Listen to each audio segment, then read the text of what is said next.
Apakah Anda ingin mendapatkan kembali fokus Anda, memiliki lebih banyak ringan, lebih terarah, dan lebih terkendali dalam kehidupan Anda sendiri?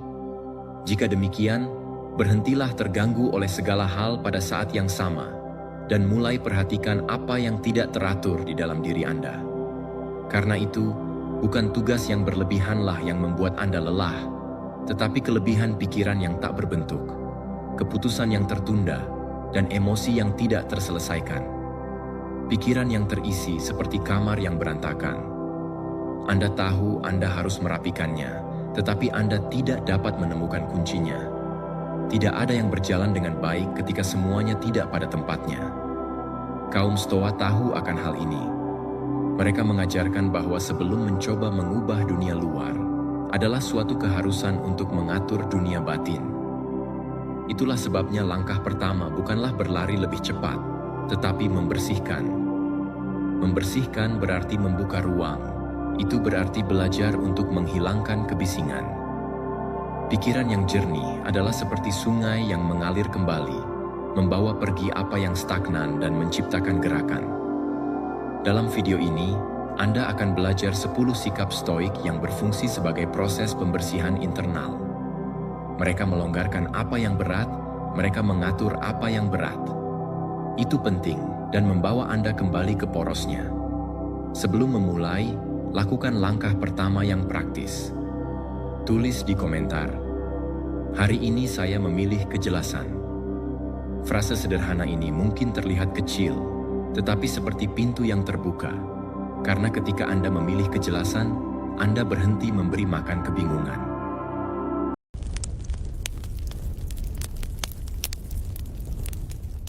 Pertama, matikan gangguan. Pernahkah Anda memperhatikan bahwa hari ini hampir tidak mungkin untuk tetap diam? Bahkan ketika tubuh berhenti, pikiran terus bergerak, mencoba memecahkan, meramalkan, mengendalikan. Kita tinggal di dunia yang terus memanggil kita, tetapi kebisingan terbesar bukan di luar, melainkan di dalam. Ini adalah pikiran-pikiran yang tidak terdiam, ketakutan yang kembali, dan perbandingan yang diulang. Telepon seluler hanyalah gejala yang tampak dari sesuatu yang lebih dalam, pikiran yang takut berhenti, karena berhenti berarti merasakan. Kaum Stoa telah mengetahui hal ini. Marcus Aurelius menulis, "Dia yang hidupnya terganggu oleh dirinya sendiri jauh dari segala hal yang penting." Dia tidak hanya berbicara tentang kebisingan eksternal, tetapi juga kebingungan internal, yang membutuhkan kebutuhan konstan untuk tetap sibuk agar tidak menghadapi kekosongan diri sendiri. Gangguan adalah pelarian yang disamarkan sebagai gerakan. Kita lari dari keheningan karena ini menunjukkan kepada kita apa yang perlu diubah. Kita melarikan diri dari masa kini karena menuntut kesadaran. Kita lari dari diri kita sendiri karena perdamaian membutuhkan usaha, dan itulah sebabnya Anda merasa lelah, bahkan tanpa melakukan apapun. Pikiran hidup mencoba untuk mengendalikan apa yang tidak bisa diselesaikan, apa yang belum bisa diselesaikan, dan menghindari apa yang hanya waktu yang bisa menyelesaikannya. Kelelahan yang Anda rasakan bukanlah kekurangan energi, melainkan kelebihan energi. Epictetus mengatakan bahwa jika Anda tidak mengatur pikiran Anda akan mengatur Anda. Dan dunia modern memperkuat semua itu. Ini mengajarkan Anda bagaimana bereaksi, bukan bagaimana untuk merenung, untuk mengisi keheningan, bukan untuk memahaminya. Namun, ada kekuatan yang sangat besar dalam melakukan hal yang sebaliknya. Ketika Anda memilih untuk berhenti, bernapas, dan tidak menanggapi, Anda seketika mendapatkan kembali kendali atas jiwa Anda. Keheningan yang Anda hindari adalah tempat yang sama di mana kejernihan Anda lahir. Disitulah kelebihan hilang dan kebenaran pun muncul. Mematikan gangguan bukanlah tentang mengisolasi diri dari dunia, tetapi untuk kembali melihatnya dengan jelas. Ini tentang memilih kualitas daripada kuantitas, kehadiran alih-alih kebisingan, kedalaman alih-alih kecepatan. Karena setiap kali Anda kembali pada diri Anda sendiri, dunia kembali pada Anda. Berikut adalah latihan Anda. Hari ini, pilihlah satu momen dalam harimu, hanya beberapa menit, dan matikan semuanya. Telepon, musik, notifikasi, percakapan. Tetap diam dan pahami apa yang terjadi di dalam diri Anda. Jika satu ketidaknyamanan muncul, jangan melarikan diri. Itu suara pikiran Anda kembali ke rumah. Seperti yang dikatakan penyair Rumi, diam adalah bahasa Tuhan. Segala hal lainnya adalah terjemahan yang salah. Itulah negara yang mengubah pendekatan Anda. Ini adalah pelatihan kesadaran yang pertama. Langkah pertama untuk memulihkan apa yang kebisingan telah mencuri. Kejernihan Anda, energi, dan kedamaian Anda. Kedua, bangun kembali cara hidup. Anda tidak dapat membangun kehidupan baru dengan kebiasaan yang sama seperti yang menciptakan yang lama. Pikiran manusia adalah seperti sungai. Jika Anda tidak mengubah arahnya, itu akan terus mengalir di jalur yang sama seperti biasa, bahkan jika Anda ingin mencapai laut yang lain. Ilmu saraf mengkonfirmasi apa yang kaum Stoa telah ketahui berabad-abad yang lalu. Semua pemikiran yang berulang-ulang berubah menjadi jalur saraf. Semakin sering Anda bepergian, semakin otomatis hal itu. Oleh karena itu, mengubah hidup Anda bukan hanya tentang niat, tetapi juga tentang pemrograman ulang cara otak bereaksi, berpikir, dan memilih. Dan pemrograman ulang itu dimulai ketika Anda berhenti hidup dengan pilot otomatis dan mengambil kendali atas kesadaran Anda. Seneca berkata, hidup itu seperti sebuah drama, tidak peduli seberapa banyak itu berlangsung, tetapi seberapa baik itu ditafsirkan. Frasa itu adalah pengingat yang kuat. Karya besar keberadaan Anda bukanlah di skenario, tetapi di karakter yang Anda putuskan untuk menafsirkannya setiap hari. Jika Anda tidak secara sadar memilih peran itu, pikiran akan mengulang yang lama. Membangun kembali cara hidup Anda adalah suatu tindakan kesadaran dan kehadiran. Ini tentang mengubah rutinitas menjadi ritual. Kebiasaan dalam pengulangan menjadi pertumbuhan. Ini adalah pemahaman bahwa perubahan yang nyata tidak datang dari waktu, tetapi dari tindakan. Karena waktu tidak menyembuhkan apapun dengan sendirinya. Itulah yang Anda lakukan di dalam diri Anda yang menyembuhkan. Pikirkan tentang ini. Setiap keputusan yang Anda buat adalah seperti perintah sehingga otak Anda memperkuat atau menghapus jalur. Setiap kali Anda mengulang perilaku yang tidak lagi bermanfaat bagi Anda memperkuat masa lalu. Tetapi ketika Anda memilih untuk bertindak berbeda, bahkan jika itu hanya untuk sesaat, Anda membuka ruang untuk masa depan baru mulai terbentuk. Tidak ada awal baru tanpa konflik internal, karena otak selalu lebih memilih apa yang familiar, bahkan jika itu adalah jalan yang dikenal. Itulah mengapa perubahan itu melelahkan. Tapi itulah sebabnya ia membebaskan. Stoicisme mengajarkan bahwa pertumbuhan adalah membangun kembali sedikit setiap hari, tanpa menunggu kondisi ideal. Ini adalah membiarkan mati sesuatu yang sudah memenuhi tujuannya. Diri yang menyabotase dirinya sendiri, yang menunda, yang mencari persetujuan sebelum bertindak. Karena dunia tidak berubah selama Anda tidak mengubah cara Anda tinggal di dalamnya. Membangun kembali bukanlah memulai dari awal, tetapi melanjutkan dengan kesadaran. Ini menggunakan apa yang menyakitkan sebagai bahan baku, apa yang gagal sebagai pembelajaran, dan apa yang tersisa sebagai kekuatan. Seperti yang dikatakan Carl Jung, saya bukanlah apa yang saya pikirkan. Itu terjadi, saya adalah apa yang saya pilih untuk menjadi. Dan itulah intinya. Ini tentang memilih secara sadar apa yang harus tetap ada dan apa yang harus pergi. Ini adalah belajar untuk hidup tanpa mengulangi diri Anda sendiri. Ketika Anda mengubah arti dari pengalaman Anda, otak berubah cara dia bereaksi terhadap dunia, dan rasanya seperti masa lalu berhenti mengendalikan Anda. Berikut adalah latihan Anda. Pilih area hidup Anda dan ubah kebiasaan kecil yang membuat Anda terikat. Itu bisa saja bangun sebelum fajar, berjalan tanpa headphone, menuliskan pemikiran Anda, atau hanya memutus siklus yang sudah Anda kenali. Ukuran tidak penting, yang penting adalah kesadaran. Setiap gerakan yang jernih adalah koneksi baru yang sedang tercipta di dalam diri Anda. Tulis di komentar, hari ini saya memilih untuk membangun kembali diri saya sendiri. Karena frasa itu bukan hanya sekadar simbolis, tetapi adalah perintah pertama yang diterima pikiran Anda untuk memprogram ulang sejarah mereka sendiri. Hidup selalu diperbarui ketika Anda berhenti menjadi konsekuensi dan mulai menjadi penyebab. Ketiga, jadikan disiplin sebagai sekutu Anda. Berapa kali Anda tahu persis apa yang seharusnya Anda lakukan, tetapi Anda tidak melakukannya? Apakah Anda berhasil melakukannya? Anda punya rencana, tujuan, dan keinginan, tetapi belum mencapai langkah terakhir. Bukan karena kemalasan, tetapi karena pikiran belajar untuk membingungkan kenyamanan dengan kesejahteraan. Kita hidup di zaman yang mengagungkan motivasi, tetapi disiplinlah yang menopang transformasi. Motivasi itu seperti api jerami, sangat kuat tetapi tidak stabil. Disiplin adalah api yang menghangatkan bahkan saat dinginnya kemauan memudar. Kaum Stoa menyebut hal ini sebagai penguasaan diri. Epictetus berkata, "Tidak ada manusia yang bebas sampai dia belajar mengendalikan dirinya sendiri." Itulah hakikat kebebasan. Bukan melakukan semua yang Anda inginkan, tetapi bisa melakukan apa yang perlu dilakukan, bahkan ketika Anda tidak menginginkannya. Ilmu saraf menjelaskan bahwa otak mencari imbalan segera dan menghindari ketidaknyamanan. Tetapi disiplin adalah jembatan antara kesenangan cepat dan hasil yang tahan lama. Ketika Anda bertindak meskipun tidak ada keinginan, otak mempelajari pelajaran yang kuat bahwa usaha juga dapat menghasilkan kesenangan. Beginilah cara sirkuit keteguhan terbentuk. Setiap tindakan yang diulang dengan tujuan menjadi kekuatan saraf. Disiplin bukanlah hukuman, melainkan sebuah bentuk penghormatan. Hargai diri Anda, tujuan Anda, dan waktu yang hidup berikan kepada Anda.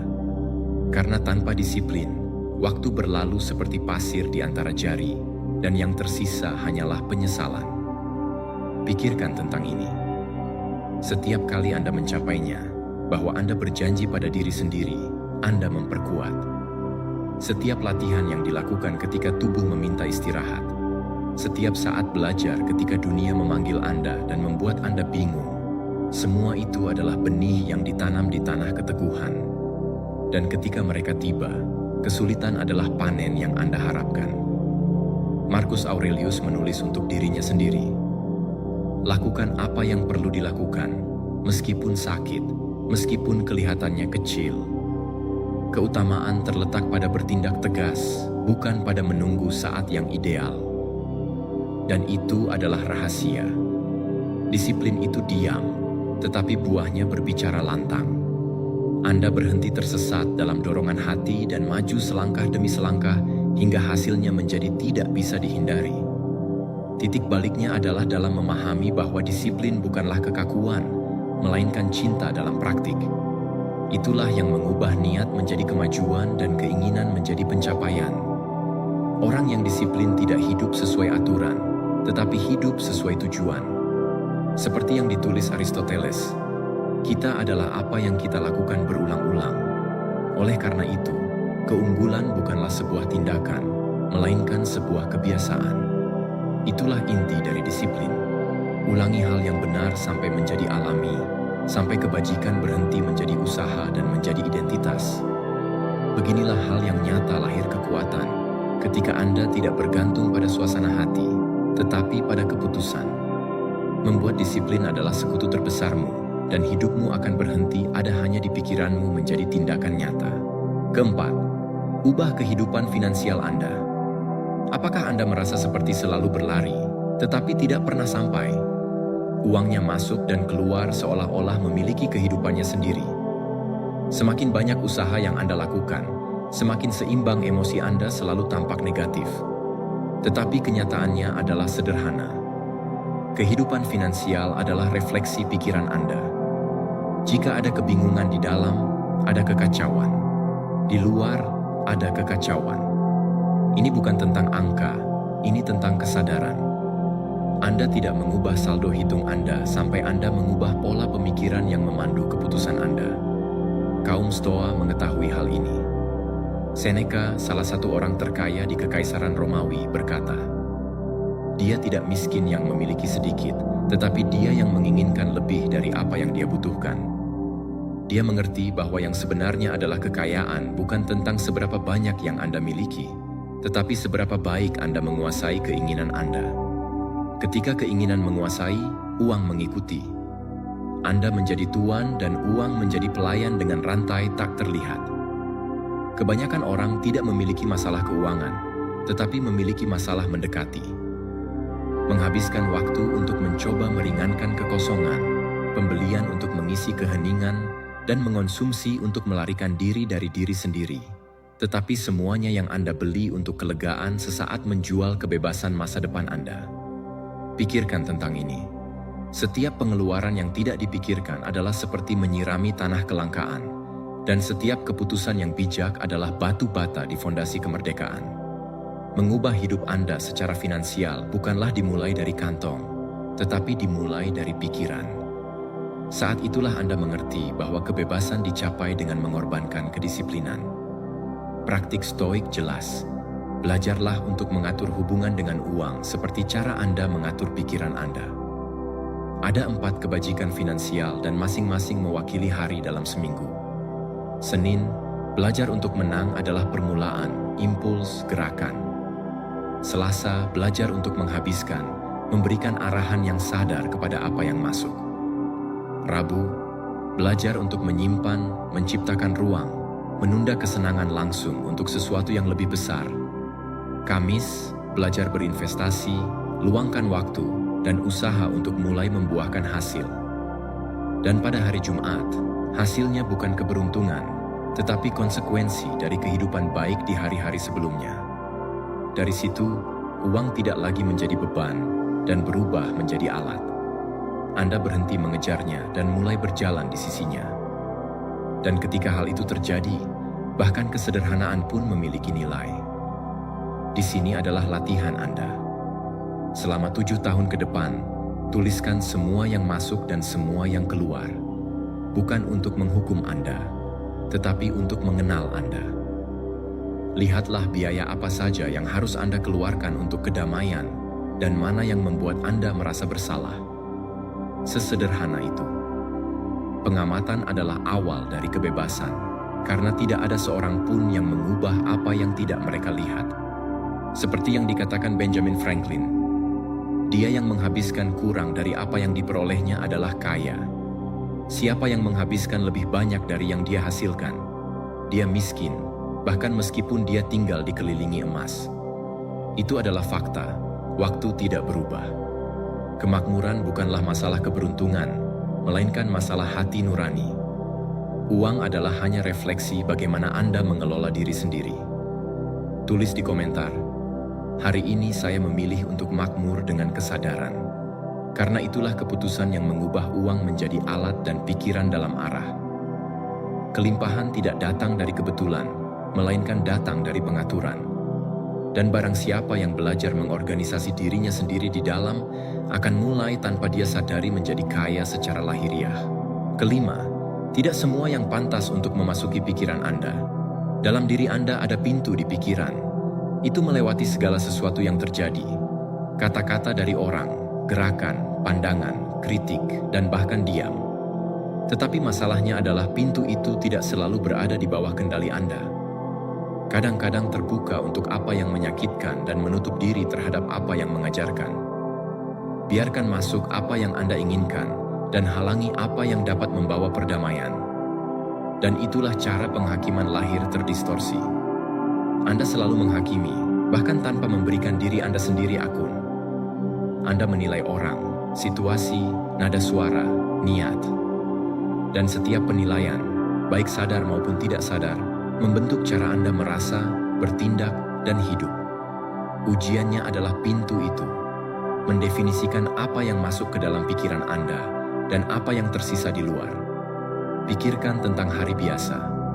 Anda bangun terlambat, ada kemacetan, bos Anda mengirimi Anda pesan singkat, dan ketika Anda tiba di rumah, pasangan Anda mengeluh karena Anda lupa mencuci piring.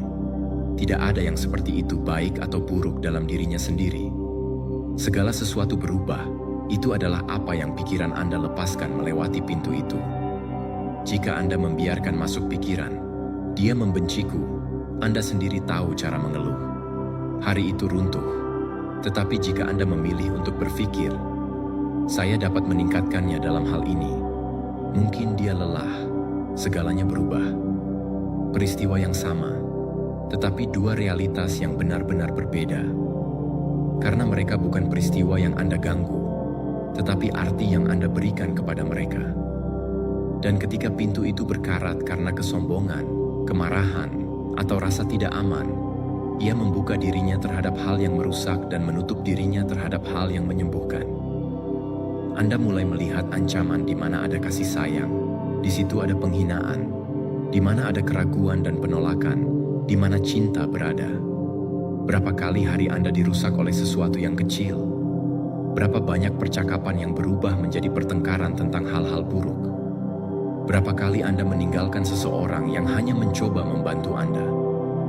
Menilai secara salah adalah membuka pintu yang salah, adalah bereaksi sebelum mengerti, adalah menjawab tanpa berpikir, dan harganya tinggi. Anda kehilangan energi, kepercayaan diri, waktu, dan terkadang orang-orang yang mencintai Anda. Epictetus berkata, hal-hal tidak seperti yang diharapkan yang mengganggu kita, tetapi penilaian yang kita lakukan terhadap mereka.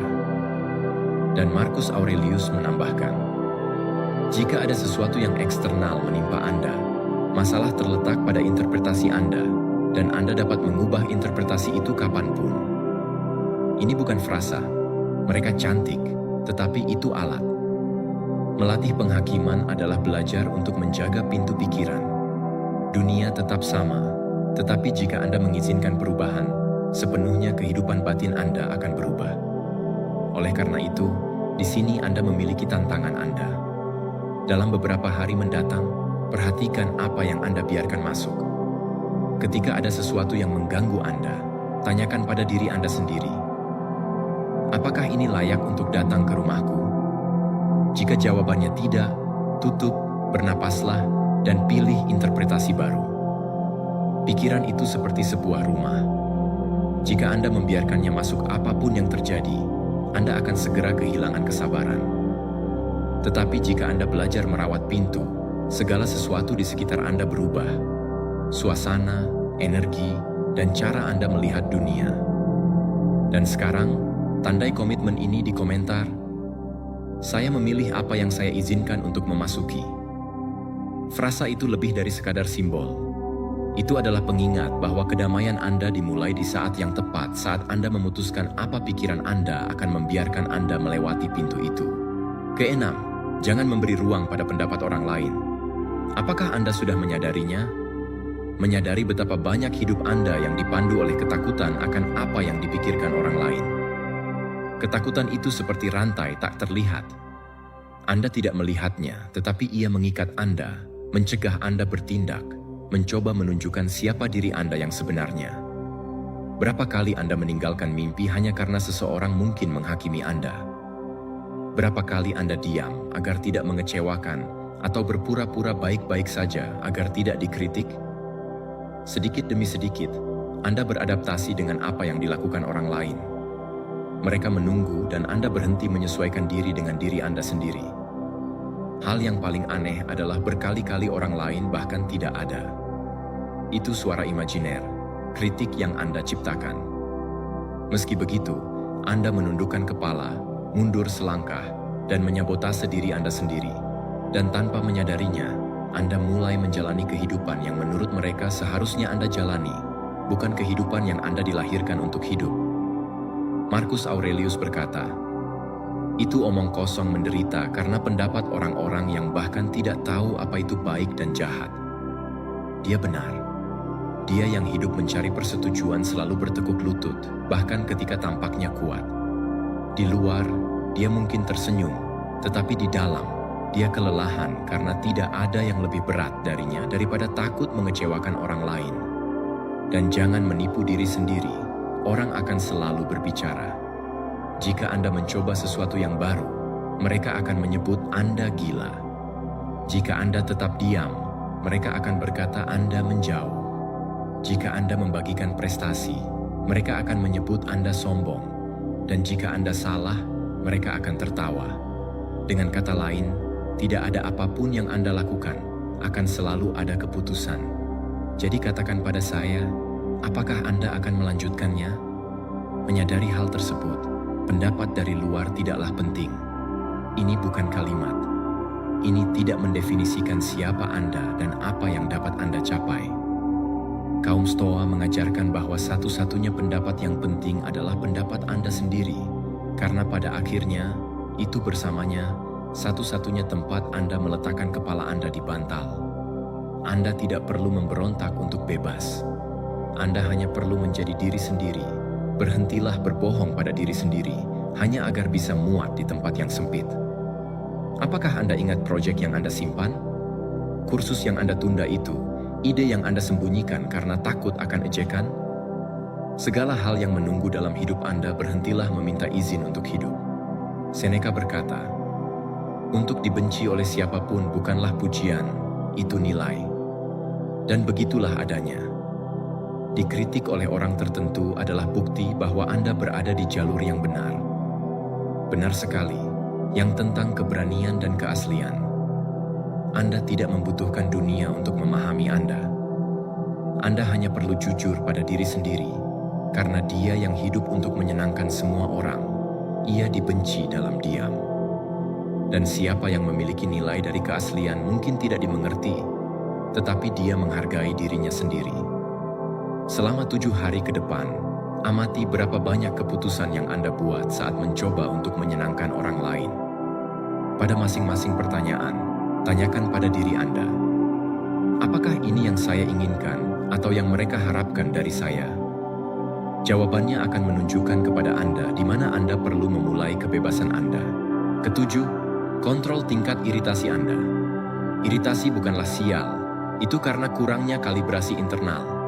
Ketika batas toleransi Anda menyempit, setiap detail menjadi badai. Bukan dunia yang melawan Anda yang menuntut agar dunia patuh pada naskah Anda. Iritasi tumbuh berlapis-lapis. Kurang tidur, jadwal padat, harapan yang kaku, terlalu banyak tujuan untuk 1 hari saja. Tak ada yang meledak dengan sendirinya, tetapi semua itu meningkatkan mawar. Jadi, sebuah kejadian kecil yang tak terduga bukan hanya kejadian yang tidak terduga. Itu adalah pemicu yang menyingkapkan suatu sistem yang sudah mencapai batasnya. Berpikirlah dengan jernih, iritasi sama dengan realitas, ekspektasi yang kurang kaku. Semakin Anda mencari kontrol absolut, semakin Anda menjadi rentan. Semakin fleksibel Anda, semakin banyak ruang yang Anda peroleh di dalam. Kaum Stoa menyebutnya pengendalian diri. Ini bukan tentang menguatkan diri sendiri, tetapi memperlebar kesenjangan antara apa yang terjadi dan apa yang Anda putuskan untuk lakukan dengannya. Daun mint memperingatkan bahwa kemarahan tampak seperti kekuatan, tetapi itu adalah kelemahan yang tersamar. Ini memberikan Anda kecepatan dan mencuri alamat Anda. Anda memenangkan argumen tersebut dan Anda kehilangan hari itu. Marcus Aurelius mengingatkan, ketika seseorang membuat Anda kesal, ingat kesalahan Anda sendiri. Itu adalah memori yang menghancurkan ego dan mengembalikan ketenangan. Kerendahan hati adalah penawar gangguan. Perlakukan iritasi seperti tombol volume, bukan seperti mengalihkan. Anda tidak perlu mematikannya, Anda perlu menurunkan levelnya. Dan itu adalah sebelum konflik. Saat tidur lebih baik lagi, dengan mengatakan tidak pada hal-hal yang berlebihan, dengan mendistribusikan tugas-tugas harian dengan lebih baik, menerima bahwa beberapa hal tidak akan terjadi di bawah kendali Anda. Ketika gesekan muncul, gunakan 3 pendorong, bertanya dan melanjutkan. Pertama, jeda. 3 tarikan napas perlahan. Tubuh turun, pikiran kembali. Kedua, bertanya. Apakah ini akan penting dalam 1 jam, dalam sehari, dalam sebulan? Jika tidak, biarkan saja. Dan terakhir, lanjutkan. Hanya menanggapi apa yang diperlukan, pada volume terendah mungkin. Jika jawabannya bisa menunggu, bahkan lebih baik. Waktu adalah penasihat yang tidak berteriak. Ingat, iritasi adalah kehilangan kedamaian dan kekuasaan ganda. Siapa yang mengendalikan sikap, keputusan, dan energi, dia mengendalikan negaranya. Penguasaan sejati bukanlah tentang membungkam provokasi apapun. Tantangan stoik dari pelajaran ini adalah bahwa untuk 7 hari ke depan, Anda berkomitmen untuk memperluas margin, tidur lebih baik, makan dengan benar, cukup istirahat selama 10 menit tanpa layar, Pilih percakapan sulit, tetapi pada nada terendah mungkin. Dan buat keputusan yang tertunda setelah 24 jam ketika Anda merasakan puncak iritasi. Tuliskan dalam satu baris apa yang membuat Anda kesal. Anda akan melihat bahwa hampir selalu itu hanya mawar, bukan prioritas. Karena perdamaian bukanlah ketiadaan masalah, tetapi kehadiran dominasi. Dan siapa yang belajar mengecilkan volume di dalamnya tidak akan terganggu dari luar. Kedelapan, jagalah diri Anda sendiri sebelum Anda menjaga dunia. Mungkin Anda diajari sejak usia muda bahwa memikirkan diri sendiri itu egois. Yang benar adalah membantu, menyenangkan, dan selalu tersedia. Tetapi ada batas diam yang ketika dilintasi mengubah altruisme menjadi kelelahan. Kaum Stoa mengetahui hal ini. Mereka mengajarkan bahwa kekuatan sejati datang dari keteraturan di dalam. Mencoba memperbaiki dunia sebelum Anda memperbaiki diri sendiri adalah seperti mencoba mengeringkan lantai saat kuncinya masih terbuka. Tanpa perawatan diri, itu bukan kemurahan hati yang lahir, tetapi kelelahan. Ketika Anda menyerahkan diri tanpa keseimbangan, Anda mulai membantu dengan marah, menunggu pengakuan, senyum di luar sementara Anda mengosongkan diri di dalam. Idenya sederhana. Anda tidak memperbaiki atap jika fondasinya retak. Anda tidak akan membawa terang kepada siapapun jika Anda hidup dalam kegelapan. Dan Anda tidak dapat menyelamatkan siapapun dari badai ketika Anda masih belajar berenang. Marcus Aurelius memahami hal ini. Sebelum dia menulis untuk dirinya sendiri saat memerintah Roma, "Kuasai pikiranmu dan kamu akan menguasai kerajaanmu." Frasa itu mengungkapkan hakikatnya. Kekuatan sejati terletak pada pengendalian diri. Ini adalah titik awal dari semua kepemimpinan, dari setiap hubungan, dari setiap kehidupan yang ingin menghasilkan dampak nyata. Penulis Simone de Beauvoir berkata, "Cara paling efektif untuk mengubah dunia adalah mulai dari diri kita sendiri." Dan itu adalah tepat sekali. Merawat diri sendiri adalah tindakan tanggung jawab terhadap keseluruhan. Anda menata ulang bagian dalam agar tidak menyebarkan kekacauan di luar. Jadi jagalah apa yang Anda lakukan. Itu menopang, tidur, keheningan, batas, kehadiran. Batasannya bukanlah tembok keegoisan, mereka adalah pagar perlindungan. Beristirahat bukan berarti menyerah, tetapi memulihkan kekuatan. Mengatakan tidak ketika itu perlu, dan seringkali merupakan hal yang paling penting, adalah kejujuran terhadap kesehatan mental Anda. Ingin menginspirasi orang lain? Hiduplah dengan koherensi. Apakah Anda ingin mengubah dunia? Lakukanlah, dimulai dari keseimbangan Anda sendiri. Karena siapapun yang menyerahkan dirinya untuk menyenangkan hati Tuhan, dunia akhirnya menjadi bagian dari kekacauan yang ingin sembuh. Selama beberapa tahun ke depan, perhatikan berapa kali Anda menempatkan diri Anda di tempat terakhir dan tanyakan pada diri Anda, apakah ini kemurahan hati atau pelarian dari diriku sendiri? Pertanyaan sederhana itu adalah awal dari rekonsiliasi dengan apa yang membuat Anda berdiri di kaki.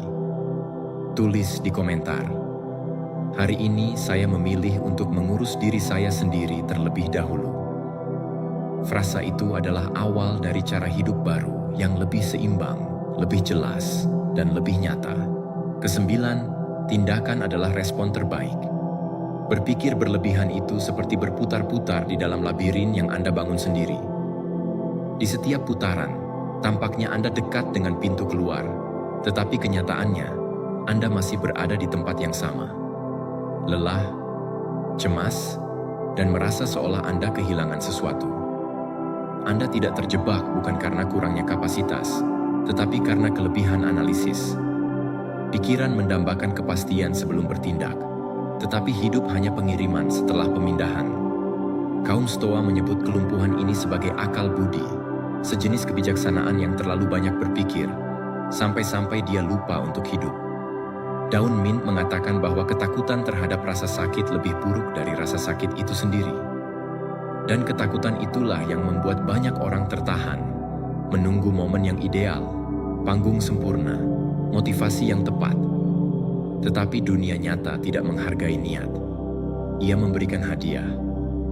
Ide tidak mengubah kehidupan, sikap pun tidak. Keraguan tumbuh dalam kekosongan yang ditinggalkan oleh inersia. Ketika Anda tidak bertindak, Anda menciptakan ruang untuk ketidakamanan. Kecemasan adalah anak dari ketidakmampuan bergerak. Semakin lama Anda menunggu, semakin banyak alasan yang Anda ciptakan dalam pikiran Anda untuk tidak memulai. Dan pikiran menjadi penjara, elegan, logis, tetapi tetap saja penjara. Akhirnya, Marcus Aurelius bersikap langsung. Dia menyarankan untuk berhenti berbicara tentang betapa baiknya seorang pria seharusnya, yaitu berhenti berlatih hidup, bertindak bahkan tanpa keinginan, bahkan tanpa kejelasan yang lengkap, karena tindakanlah yang menghasilkan kejelasan. Langkah pertama menerangi langkah kedua. Gerakan adalah penawar kebingungan. Banyak penundaan kadang-kadang menyamar sebagai perfeksionisme. Anda meyakinkan diri sendiri bahwa Anda perlu lebih banyak merencanakan, belajar lebih banyak, mempersiapkan diri lebih baik, tetapi dalam masalah yang mendasarinya adalah ketakutan. Takut gagal, takut dihakimi, takut memulai dan menemukan bahwa Anda belum mengetahui segalanya. Hanya inilah paradoksnya. Pembelajaran hanya terjadi di medan pertempuran. Kesalahan adalah bagian dari pelatihan. Siapapun yang mencoba menghindari kesalahan juga mencegah kemajuan. Kaum Stoa tidak berharap untuk merasa termotivasi untuk bertindak. Mereka melakukan apa yang harus dilakukan. Melakukannya, dan perasaan itu datang kemudian. Dan itulah tepatnya bagaimana disiplin lahir. Bukan karena antusiasme, tetapi karena pengulangan yang sadar. Aksi adalah yang menyesuaikan keadaan internal. Anda tidak bertindak karena Anda baik-baik saja. Anda merasa baik karena Anda mengambil tindakan. Jadi, perhatikan kehidupan Anda sendiri. Berapa banyak keputusan yang menunggu nilai yang tidak akan pernah tiba karena hanya menunggu? Berapa banyak rencana yang telah Anda buat yang diulang dan ditunda tanpa Anda sadari? Keraguan itu hanya hilang ketika Anda memberi langkah pertama. Aksi adalah jembatan antara tujuan dan hasil. Tanpa tindakan, semua yang Anda ketahui hanya berat badan mati. Pengetahuan tanpa praktik adalah seperti pedang bersarung. Sepertinya kuat, tetapi tidak mengubah apapun. Gerakan menyembuhkan, mengatur ulang pikiran, menghilangkan ketakutan, dan memberi arah. Anda tidak perlu lari, Anda hanya perlu bergerak. Satu langkah kecil sehari lebih bernilai daripada 1000 ide statis. Jadi, jangan menunggu skenario yang ideal. Bertindak sekarang, kirim pesannya, lakukan pelatihan, tulis paragraf pertama, atur apa yang Anda butuhkan. Seperti yang dikatakan Goethe, apapun itu, impian atau rencana Anda, mulailah sekarang. Keberanian mengandung kekuatan dan kejeniusan di dalamnya dan sihir. Ke-10, lepaskan kekhawatiran Anda. Belajarlah untuk percaya. Kekhawatiran adalah upaya terselubung untuk mengendalikan. Apakah menurut Anda berpikir berlebihan adalah suatu bentuk persiapan? Sebenarnya, itu hanya cara paling elegan untuk melelahkan diri. Berapa kali Anda kehilangan energi mencoba menyelesaikan apa yang bahkan belum bisa Anda selesaikan? Apakah itu benar-benar terjadi? Anda merencanakan, Anda menghitung, Anda mengantisipasi skenario, dan ketika sesuatu terjadi yang tidak terduga, Anda merasa seolah-olah alam semesta akan mengkhianati Anda. Tetapi kebenarannya sederhana. Kontrol total adalah ilusi yang mahal. Kaum Stoa menyebutnya amor fati, cinta takdir. Epictetus berkata, beberapa hal berada di bawah kendali kami, sebagian lainnya tidak.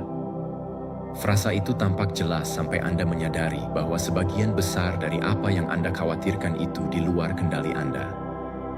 Apa yang menghancurkan Anda bukanlah masalahnya, tetapi penolakan untuk menerima bahwa itu adalah bagian dari jalan Anda. Pikiran yang cemas memiliki keburukan. Percaya bahwa jika Anda cukup berpikir, ini akan mencegah rasa sakit.